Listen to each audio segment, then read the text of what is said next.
செய்கிறதுன்னு பார்க்கலாம். இதுதான் வல்லாரக்கீரை. இப்படி தான் இருக்கும் வல்லாரக்கீரை. கீரைக்காரங்கிட்ட கேட்டால் கீரைக்காரங்களே கொண்டு வந்து தருவாங்க. இது அதனுடைய வேறு. இதை நம்ம கீரையை கட் பண்ணி எடுத்துக்கிட்டு இந்த வேரை ஒரு தொட்டியில் வச்சுட்டோம்னா இந்த கீரை வளர்ந்துடும். நம்ம வீட்டிலேயே அந்த கீரையை நம்ம உற்பத்தி பண்ணிக்கலாம். நான் அப்படி தான் வச்சுருக்கேன். தொட்டியில் இந்த கீரையை நான் வச்சுருக்கேன். இப்போ கீரையை நம்ம எப்படி செய்கிறதுன்னு பார்ப்போம். இப்போ நான் இந்த கீரையை நான் அலாசி கட் பண்ணி இதை வச்சுருக்கேன். இதுக்கு என்னென்ன பொருள் போடணுங்கிறத நம்ம பார்ப்போம். இப்போ நம்ம வல்லாரக்கீரைக்கு தேவையான பொருள் என்னன்னு பார்ப்போம். வெங்காயம் 3, வரமிளகாய் 3, எக்கு 3, கடுகு, கடலைப்பருப்பு, உளுத்தம்பருப்பு, உப்பு. இப்போ இந்த எக்கு போட்டோம்னா அதில் வர்ற கசப்பு தன்மையெல்லாம் எடுத்துடும். சாப்பிட்றதுக்கு டேஸ்ட்டாக இருக்கும். குழந்தைங்க இதை வேண்டான்னு சொல்ல மாட்டாங்க. அதை சும்மா கொடுத்தோம்னா அம்மா கசக்குதுமா, இது எனக்கு வேண்டாமான்னு சாப்பிட மாட்டாங்க. இது போட்டோம்னா டேஸ்ட்டு மாறிடும், நல்லாயிருக்கும், உடம்புக்கும் நல்லது. எக்கும் சாப்பிட்ட மாதிரி இருக்கும், கீரையும் சாப்பிட்ட மாதிரி ஆகிடும். இதை வேண்டாங்கிறவங்க இதுக்கு பதிலாக நம்ம தேங்காய் போட்டுக்கலாம். இப்போ நான் வெங்காயத்தை கட் பண்ணி வச்சுருக்கேன். இந்த மாதிரி கீரையும் அலாசிட்டு கட் பண்ணி வச்சுருக்கேன். கீரையை நான் அலாசிட்டு சின்ன சின்னதாக கட் பண்ணி வச்சுட்டேன். இப்போ நம்ம இதை எப்படி செய்கிறதுன்னு நம்ம பார்க்கலாம். இப்போ நம்ம அடுப்பை பற்ற வச்சு கடாயை அடுப்பில் வச்சுக்குவோம். இப்போ கடாய் கொஞ்சம் காஞ்சிருச்சு. இப்போ நம்ம கொஞ்சம் ஒரு 2 ஸ்பூன் எண்ணெய் விட்டுக்கலாம்.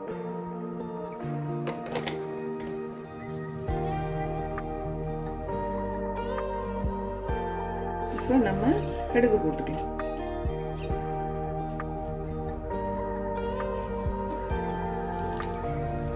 கடலைப்பருப்பு, உளுத்தம்பருப்பு போட்டுக்கலாம்.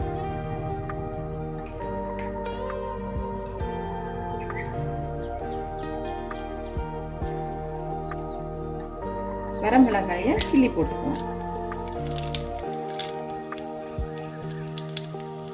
இப்போ இது கொஞ்ச நேரம் பொரிஞ்சு வரட்டும்.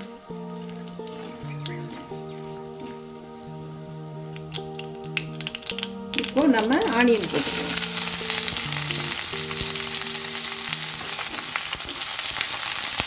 கொஞ்சம் கிளறி விட்டுக்கலாம். கறிவேப்பிலை கொஞ்சம் போட்டுக்கலாம்.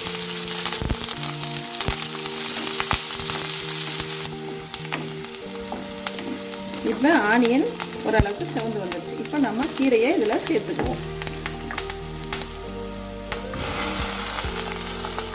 கொஞ்சம் கொஞ்சமாக சேர்த்துக்குவோம்.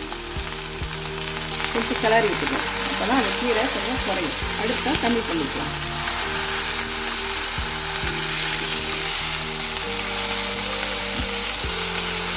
கீரை குழந்தைங்களுக்கு டெய்லியும் கொடுத்தீங்கன்னா இதுக்கு நல்ல ஞாபக சக்தி இருக்கும், அறிவு வளரும், குடல் புண்ணாரும், சர்க்கரை வியாதி உள்ளவங்களுக்கு சர்க்கரையுடைய அளவு குறையும்.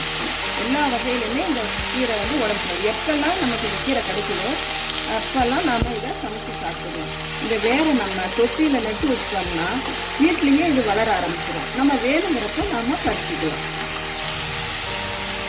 இப்போ நம்ம இதுக்கு தேவையான சால்ட்டை சேர்த்துக்கலாம்.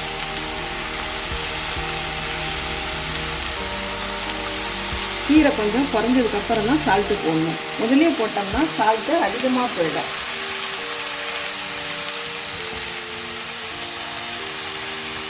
இப்போ நம்ம கிளறி கொடுப்போம். அடுப்பை சிம்மில் வச்சுக்கோங்க. இது சுகர் பேஷண்ட்டுக்கு சாப்பிட்டா சுகர் கண்ட்ரோலில் இருக்கும். குழந்தைங்களுக்கு ஞாபக சக்தி இருக்கும், அறிவு வளரும், குடல் புண்ணாரும். இது எல்லா வகையிலுமே குழந்தைங்களுக்கு நல்லது.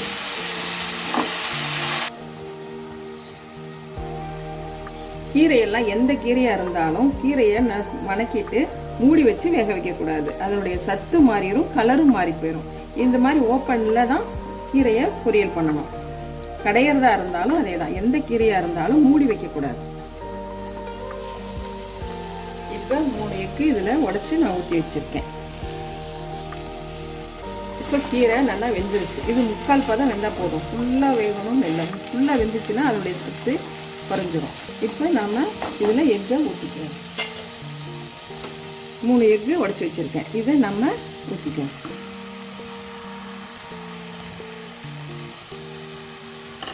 இப்போ அதை அப்படியே முள்ள இதை கிளறி கொடுப்போம்.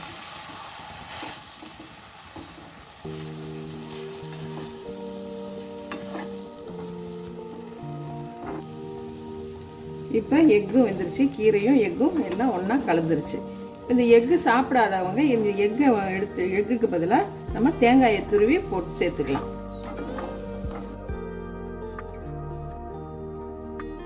இப்போ வல்லாரைக்கீரை பொரியல் ரெடி. இதை சாப்பிட்டா குழந்தைங்களுக்கு ஞாபக சக்தி இருக்கும், அறிவு நல்லா வளரும், குடல் புண்ணு ஆறும். சர்க்கரை வியாதி உள்ளவங்களுக்கு இதை சாப்பிட்டுட்டு இருந்தோம்னா சர்க்கரையுடைய அளவு கம்மியாக இருக்கும்.